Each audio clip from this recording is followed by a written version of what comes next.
The Pack lose on Thanksgiving. Badgers basketball is a-rollin'. And should the Brewers trade Ryan Braun? Stay tuned. Sports Talk Live is next.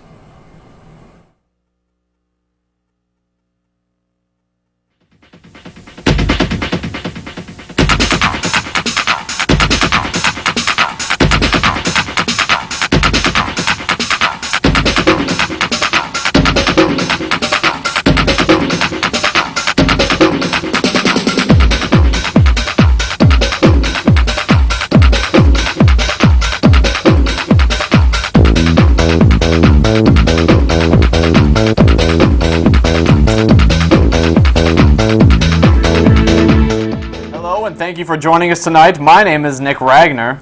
I'm Jordan Luhman. And I'm Jesse Gennigen. And today we have a massive amount of topics that we need to cover. To begin with, the Pack lost on Thanksgiving to the Detroit Lions, and in a very, very unimpressive fashion, guys. It was Detroit's first Thanksgiving win in 10 years. So, what do you guys think about this game? On the whole, the Packers just didn't get it done. On the whole? Yes. The Packers had 126 total yards of offense, and they allowed 561 yards of offense. You can't expect to win with that margin, over 400 yards difference in total yards. I mean, they just got blown out on defense, and they couldn't get the ball rolling on offense. Yeah. Exactly. And the turnovers early were sort of a mask for the problems that the Packers were going to have on this day. The Lions turned it over 3 times early, but every time they were moving the football right down the field and kind of killed themselves with those turnovers. So you knew it was going to be a bad day for the defense, and they couldn't draw a turnover every single time. I mean, you would rely on their offense, I guess, a lot on Eddie Lacy. I mean, he was really hot coming into this game, but you have to think with guys like Nick Fairley and Ndamukong Suh up the middle, that's obviously going to, stop that rushing attack that they've been using for a majority of the season. And plus, Matt Flynn didn't really look like the Matt Flynn we saw last week. Yeah, he posted a 2.1 total QBR, which was the worst in the Packers era that included the QBR rating. So, I mean... Yeah, I mean, and it's hard to win when you can't run the ball, and the Packers had 0 rushing first downs. Yeah. Eddie Lacy has been dominant coming into this week, but in this game, it was all Joique Bell and Reggie Bush. They combined for 14 first downs rushing, and 30 total for the Lions compared to the 7 first downs that the Packers had.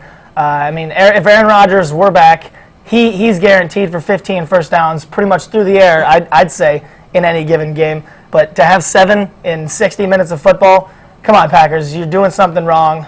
Obviously, and a lot of that goes with the offensive line issues. It's hard to get going when you're getting sacked, once a drive almost. Very true. Absolutely. And it was a number of people on that offensive line that had issues because the sacks were spread amongst every defensive lineman Detroit had. Ansah had 2, Devin Taylor had 2, and Ndamukong Suh had that big safety.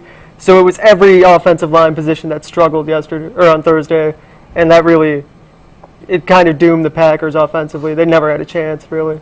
Yeah, no, when you just speaking of what their difficulties were, it seemed like absolutely nothing was working for the Pack. Their passing game was off, their running game was off, and their defense was off. But jumping into things, I guess, so the whole team was just not playing up to par. But I guess who could you really blame for this huge? I mean, this might have lost them the division. So, to me, I think that it's the guys in the trenches. I think that lost them this game.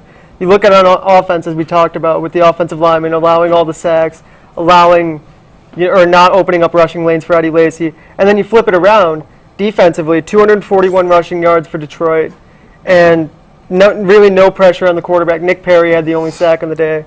So for me, it was the guys in the trenches that lost them this football game. For me, it'd probably be the Packers' injury. They have so many major players, including Aaron Rodgers. Now they have 3 offensive linemen that are not playing or starting, that have started, and that really hurts. So kind of like what Jesse said, in the trenches they have a lot of injury offensively, not allowing them to get really moving the ball, which really slows your offense. And Mike McCarthy should know that he has these injuries and be able to build a game plan that's gonna be able to get them some first downs and some wins.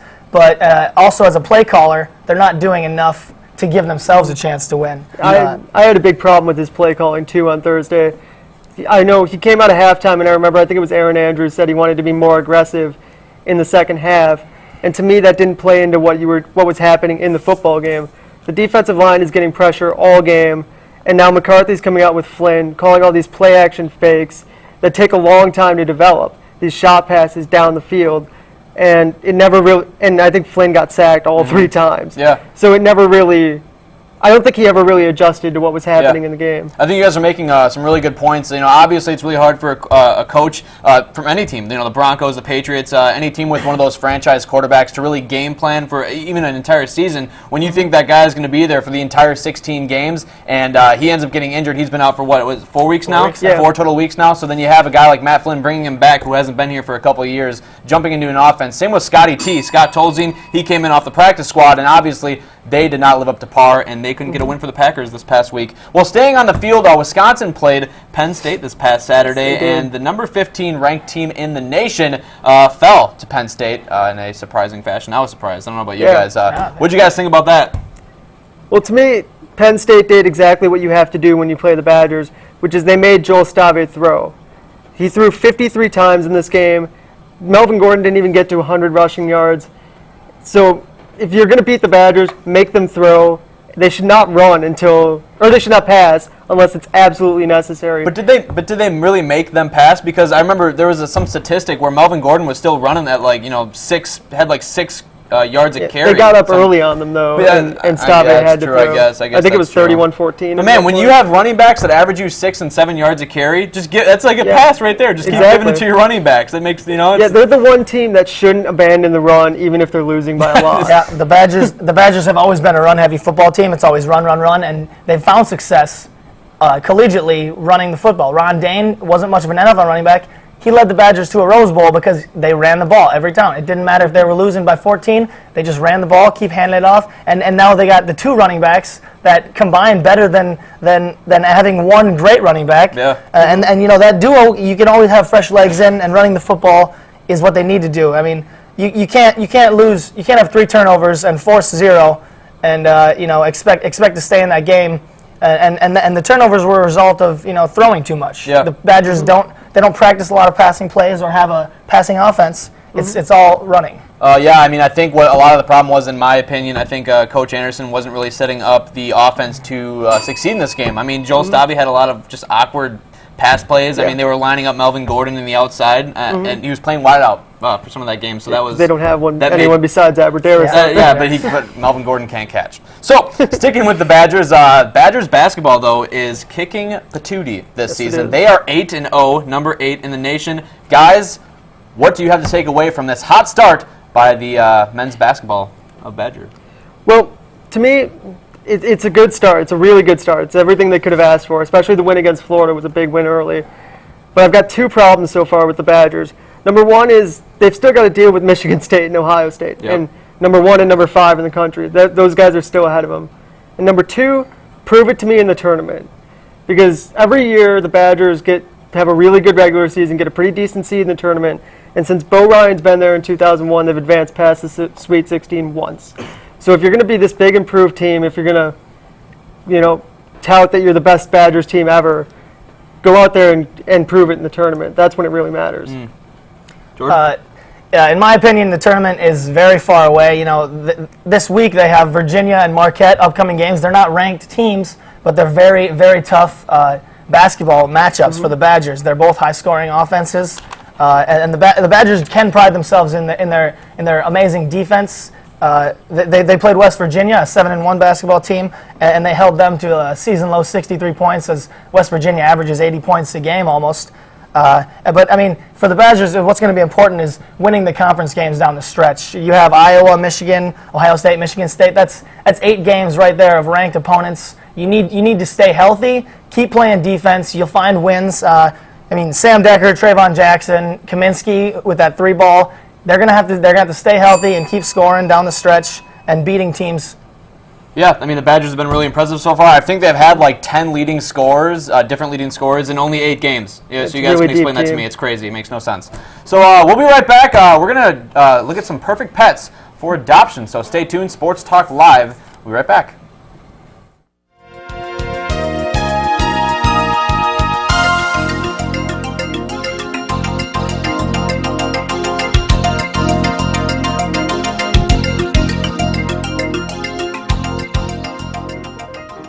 Meet Autumn. She's a loving 4-month-old kitty that loves attention and long road trips. Here's Chucky. This 4-month-old kitten is one big ball of energy and is waiting for a place to call his own. Need a new neighbor? Meet Rogers. He's a 2-year-old cat that loves attention and is very gentle.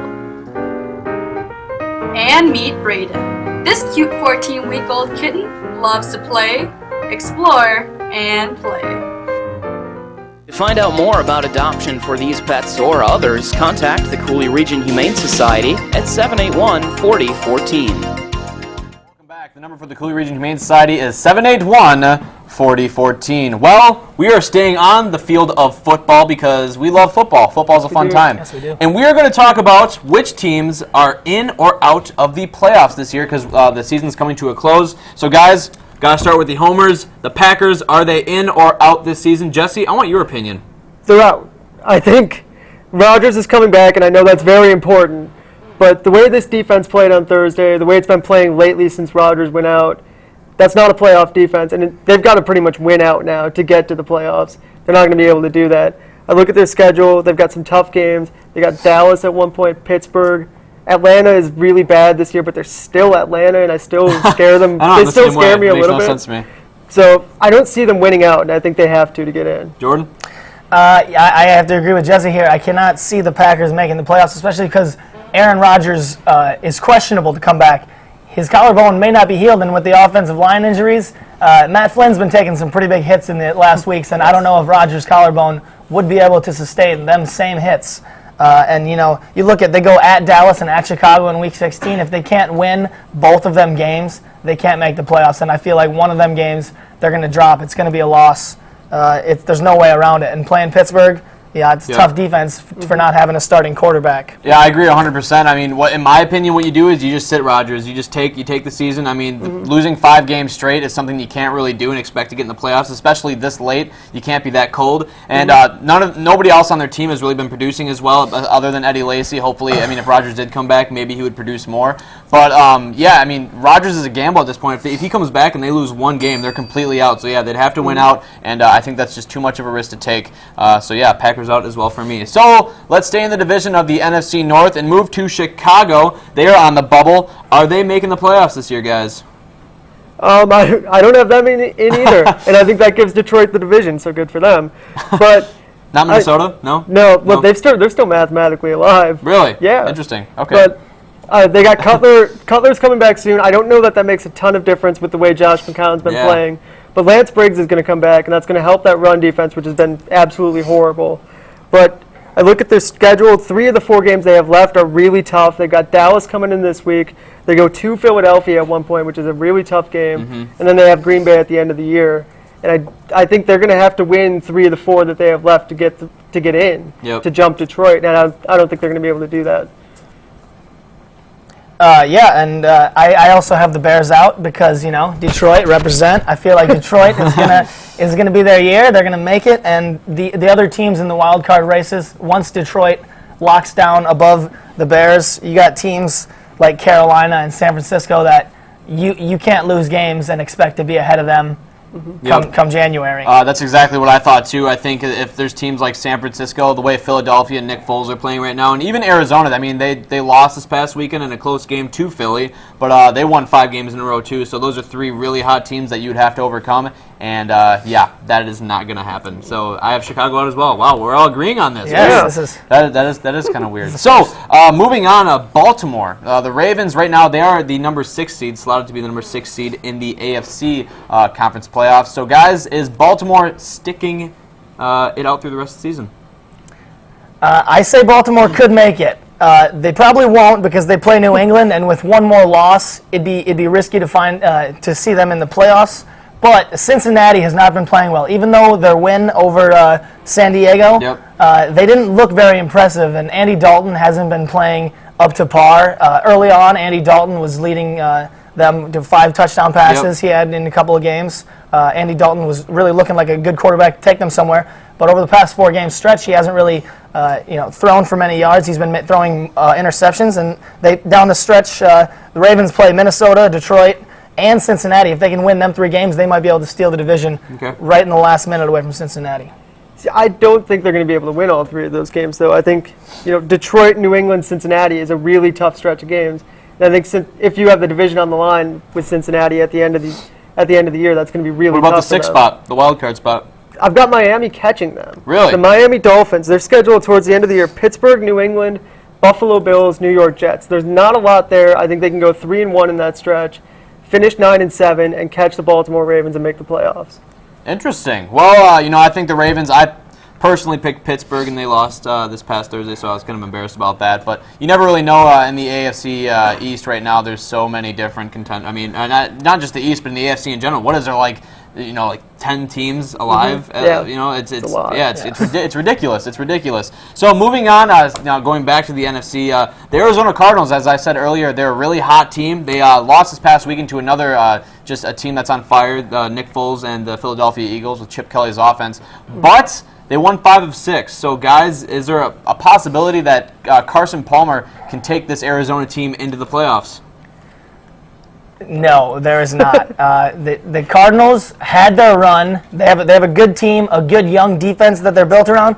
But in the next 4 games, they play St. Louis, Tennessee, Seattle, and San Francisco. Three conference opponents of teams that are 10-1, 8-4, and the Rams, who have been playing really well. They beat the Bears 42-21 and the Indianapolis Colts 44-7. I feel like that's another tough matchup no matter where. And they also play at Tennessee, who's also looking to make a playoff run here as one of the AFC team hopefuls. So I feel like out of them 4 games, you're at least losing 2, which puts you out of the race behind Carolina and San Francisco. Yeah, I don't see it either with them. I think it's got to be San Francisco for one of those wild card spots. I don't think there's really much of a debate there because San Francisco right now is just the better football team.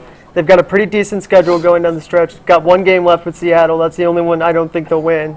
But that should be good enough to get them in above a Cardinals team that seems to be sliding a little bit now with this loss the last weekend. Maybe the pressure's on a bit, and they're starting to crack under it. So, guys, it seems like a lot of these teams we're not really agreeing are getting in, but I know you have Miami in. Who do you have in, Jordan? Who's making it in? I definitely see in the AFC, Miami could make it, but I don't believe they will. I feel like the Titans could make a run. They play the Jags and the Texans down the stretch in the last couple of games, and them 2 teams have 4 wins combined this season, just plagued by injury, and the Jacksonville Jaguars aren't very bad. And the Titans, they can make a run because behind Chris Johnson and that opportunistic secondary, they have some potential talent to get in. Otherwise, Philly and Dallas, I feel like that's going to be where we should put our sights because down the stretch, Philly plays Detroit, Minnesota, Chicago, and Dallas goes to Chicago, Green Bay, Washington, and then Philly. So that Week 17 matchup is going to be key in who gets into the playoffs, but also they could edge out the Niners, who have to play Seattle, Tampa Bay, Atlanta, and Arizona if San Francisco loses either one of those games. Definitely. I feel like if it's not San Francisco in the NFC, I definitely feel like it's going to be whoever doesn't win the NFC East, whether that be Philadelphia or Dallas. Yep, crazy time in the NFL for the playoffs. Well, we're going to take a quick break. We'll be back with more Sports Talk Live right after this. Hey, can't find what you're looking for? What? You can find what you're looking for and more at WMCM. WMCM-TV has plenty of shows you can view at your pleasure. There's Profile, where we interview people throughout the community. Or if you like sports, we have Sports Talk Live and Sports Scene. And if you're into celebrity gossip, that's why we have Afternoon Delight. Well, that all looks great, but I'm on a computer, not a TV. I bet you guys don't have a way for me to watch this stuff on a computer. Oh, we have that covered too. Just go to WMCM-TV.com for all the updates. Wow, that solves all my problems. Thanks, WMCM Genie.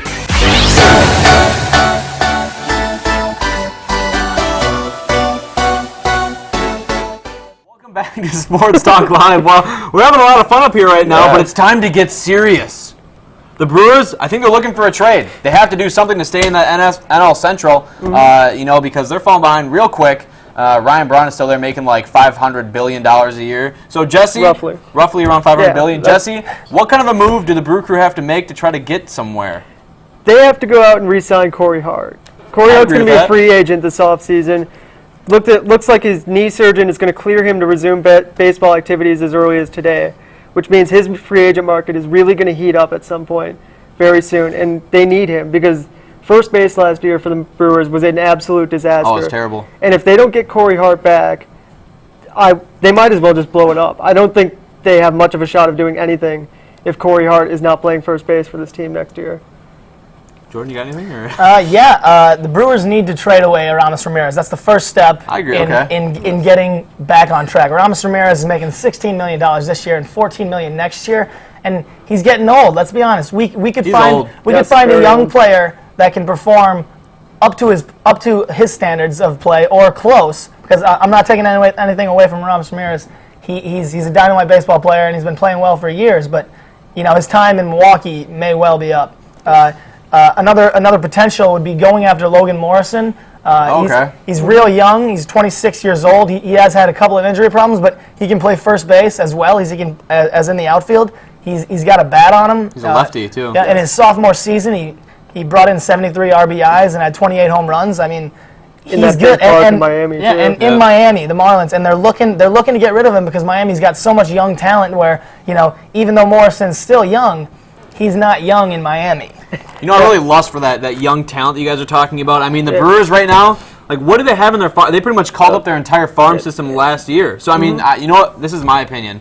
I'm ready to blow your guys' minds here, but I think you trade Ryan Braun, and you get everything you can for him. You get, maybe a couple starting pitching prospects. You get maybe a relief pitching prospect. I'm sure you could probably get, 4 pretty good prospects. So you're willing to like not be competitive then for the next 5 years or so? Yes, to rebuild? 100%. I would be on board with that too, because they traded away their whole farm system for Greinke and Markham and those types. What you could do is that you trade away Ryan Braun. You still keep Gene Segura. You still have some of your pitching prospects that looked great last year. I'm a huge fan of Scooter Gennett too. So then you have a couple key pieces there. Keep Jonathan Lucroy. I think you keep Jonathan. He's still young enough where he can play for a while. He likes Milwaukee. But then you move on and you get these other prospects. You let them grow together, because what our problem is right now with Ryan Braun is that we're pretty much rebuilding with Ryan Braun on our roster, because when we try to bring in these key free agents, these big name guys, they don't want to play for Milwaukee. Nobody wants to play for Milwaukee. Exactly. Nobody does. There's that, except for Ryan Braun, but that's because we threw so much money at him for 10 years length and whatever. But nobody's. I mean, it's hard to get guys to come and play with Braun, and that's what you need to do, because when you have a guy like Ryan Braun and you're paying him that much,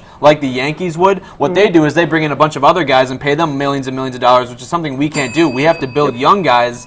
And sorry, I didn't mean to go on. That was my Brewers rant there. Okay, well, moving on. This is kind of irrelevant, but obviously everybody needs to talk about it and everybody needs to comment on it. Jason Kidd spilled his drink on purpose to call a timeout. So I'm pretty sure that's pretty much all I can. What do you got? That's how I describe it. What do you guys think about that? In a weird way, I support it. What? Yes. Why? But I think he should have saved it for a more important game. Because if you're going to do it, it's going to work. It's going to work. It's going to get the game to stop. So you've got that. But if you do it in the playoffs, or if you do it at some point when it actually matters, that's better than doing it in some random regular season game. Because you can only do this once. Yep. You can only get away with it once and have to pay the fine. Yep. So if you're going to do it, save it for an important game. That's a good point. Okay. Jordan? What I saw is Jason Kidd is still a player at heart. He wants to win. He's got the desire to win. But now he's a coach. Can't win. He doesn't he has to use dirty antics to try to get around this way to win. You see him clearly in the video. If you guys didn't see it, he's like, hit me, and then I spilled my drink everywhere. Oh, can you guys clean this up? And then right away he's just straight to the pad. It's very dirty antics from a player though. As a player, you will do anything to win. Yeah. It's a very competitive game, and now that he's sitting in the coaching chair, he needs to know how to handle himself professionally, because the coaches are held to a higher level standard, because the coaches are supposed to be very professional. You wear suits for a reason. You're not wearing gym shorts and a jersey. You're out there in a suit. Coach. You're supposed to. And I mean, it cost him $50,000. Good. It's nothing to Jason Kidd. He's been making That's millions why he could do it once. Years. It's nothing to him. You know what's really surprising to me? Just save it. You know what's really surprising to me is the fact that he actually, tried. I didn't know NBA coaches did anything. So I was like, he's actually trying to get his team together and run some plays, because I was like, NBA coaches write plays? I thought this was a player. I didn't even know they did. I thought they were there for just looks. I didn't know what. I thought Phil Jackson got paid so much because he looked good in a suit. I don't know what. I don't know. Yeah, he looked good in a suit and knew to give the ball to Kobe Bryant. How tough is that? See, that's exactly what I thought. So I mean, Phil Jackson is a brainchild. He's a genius when it comes to basketball. He can dissect defenses. Don't take anything away from Phil Jackson by saying there's no way to coach basketball. And Kobe has the stroke of an angel, but Yes. we'll leave it at that. Moving along and sticking with the NBA, sticking with the NBA. I got a little off topic there. I think when we get another rants, I kind of get flustered. But sticking with the NBA, we're looking at the Milwaukee Bucks, obviously staying hometown. There's never really much to talk about when you talk about the Bucks because they're the Bucks. But guys, they're pretty bad this season. I mean, I actually thought they were going to be like maybe a 7 or 6 seed, but yeah, they're pretty much fighting for that that number 1 pick. You said good? Good. They need to be really bad for like 2 or 3 years. This team is a team built with a lot of complementary parts. You got like OJ Mayo and Brandon Knight. These are guys that on a championship team would be like the 4th and 5th best players on the floor. And for the Bucks, they're the guys carrying the load every night. They need to be really bad for like 2 years and maybe get Andrew Wiggins in this draft or Jabari Parker, because you need a superstar in the NBA if you're going to win any sort of anything important. Yeah. So if they can be really bad and have the ping pong balls fall their way in the lottery and get in Andrew Wiggins, it could be a franchise-changing moment for them. I just think what their problem is they just like to spend money. They like to be like, hey, you seem kind of good. You're the 6th man of the Dallas Mavericks who, only won 40 games. But, yeah, we'll throw you like $40 million to come and be our number 1 because, I mean, I feel kind of stupid. I mean, I was fooled into thinking OJ Mayo could go out and score like 25 a night. I was like, maybe this is what we need. And that didn't turn out. But what I want to ask you then, Jesse, is so if you think that's what they need to do is lose a couple, do you think they just kind of just let contracts go after they? Yeah, I think most everyone on that team seems pretty expendable right now. Besides who? Besides, You keep Sanders? I think Sanders is a guy you keep around. He's a really good defensive player. He's a guy that can be like a Roy Hibbert type in the middle for them. And I think Mayo has a place. He's not a best player on the team though. So I think if you can keep Mayo, keep Sanders, maybe blow the rest of it up and go out and get Wiggins or Jabari Parker. So you don't keep the Polish power hammer guy? I can't say his name. I don't even know how to say it. I don't even know how to try Giannis. Giannis, his first name. That's good enough, I think. But I would just blow everything up and keep those 2 guys and get my superstar and go from there. You got anything to add? No, I mean, the Bucks, they're bad. They got rid of Jennings. They didn't get any better by getting rid of Jennings. So, I mean, you pretty much got to abandon ship now, just like Jesse's saying. You got to go for broke. Yep. Well, their image got better because Brandon Jennings was a punk. So, stay tuned. We'll be right back after this, and we'll give you a little bit more of that good old sports talk and love. At the University of Wisconsin-La Crosse, surround yourself with potential. Surround yourself with lifelong friends. Step on campus and be welcomed with a friendly smile. It's just like home. Surround yourself with nature's beauty. Nestled in western Wisconsin's driftless area, it's perfect for learning. Hike the bluffs, bike the marsh, soar. Surround yourself with challenging academics. Our motto is Mens Corpus Gay, Latin for mind and body. Experience a whole education. Conduct research. Surround yourself with distinction. Surround yourself with UW-La Crosse. Welcome back to Sports Talk Live. Wow, that kind of crept up on us a little bit. Yeah, We were having so much fun talking during the break. So right now we're going to do something we love doing, and that's ranting, because if you watch the show at all, you realize that everybody up here loves to rant. Jesse, we're starting with you. What do you want to talk about today?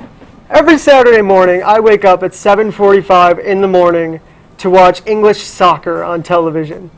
And my club is Arsenal, and they have not won a trophy in, and I need my paper for this, 8 years, 6 months, and 12 days. Crazy.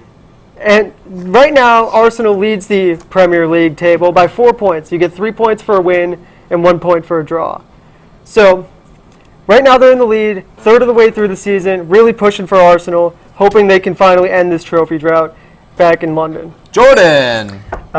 Congratulations to the Detroit Lions for getting their win on Thanksgiving, first time in 10 years. Also, shout out to Reggie Bush for that Galloping Gobbler Award. I know the NCAA took your Heisman, but now you can replace it with the Galloping Gobbler. Just as prestigious. Reggie White, Emmitt Smith, Drew Brees, Aaron Rodgers, Brett Favre, all the greats have won this before you. You should be proud in that. All right, we're going to end with me, and what I'm going to talk about is the Bucks. Yes, I'm bringing it back up again. Trade everybody. Only keep a few guys. I think they should keep 4 guys on the roster. Let's go for history here. Let's go 4 on 5. I don't even care. Let's try it once. See what happens. Tank, get Andrew Wiggins, You'll be better next year. I pinky promise that. So Yeah, absolutely. that's it for my rant. I kind of, yeah, I'm flustered right now. Well, that's Sports Talk Live for Jesse, Jordan, and Nick. We'll catch you guys some other time because we're not filming anymore this semester. See ya. Stay classy, everybody.